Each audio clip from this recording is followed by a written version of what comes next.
What's up, guys? So getting ready to remove this base. I'm gonna replace it, but to prevent more work later on for you is basically I'm gonna use a knife and basically scribe it on the top of the base. So that will allow you, when you're getting ready to remove, I'm gonna do this with one hand. I like to start in the corner. Sorry, one hand, making a video. Let's do this with one hand, if I can get it. So you want to basically, the reason, I might tear up drywall.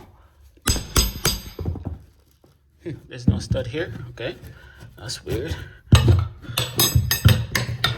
So the reason why I'm scribing it first is when you're getting ready to replace your base, you're not replacing a bunch of drywall.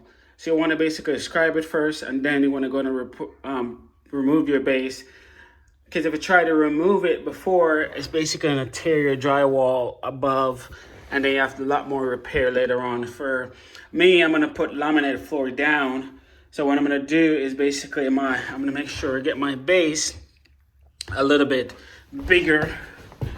I'm going to measure from the ground up, and that's going to give me my base. I'm above here, so I'm not trying to repair a bunch of drywall. I don't want to get my base done. If I put the same size, my base going to be about here because of the carpet. So just a little tip for you. And I'm not sure why all these stuff are getting under. That's crazy because the base is here. So how is these stuff getting under here?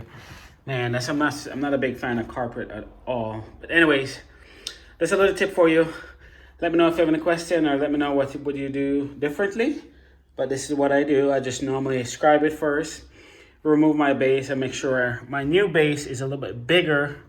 I think this is like 4-inch. I normally try to do at least 5-inch, where it sits on my laminate floor and then it's sitting above here. So hope that helps.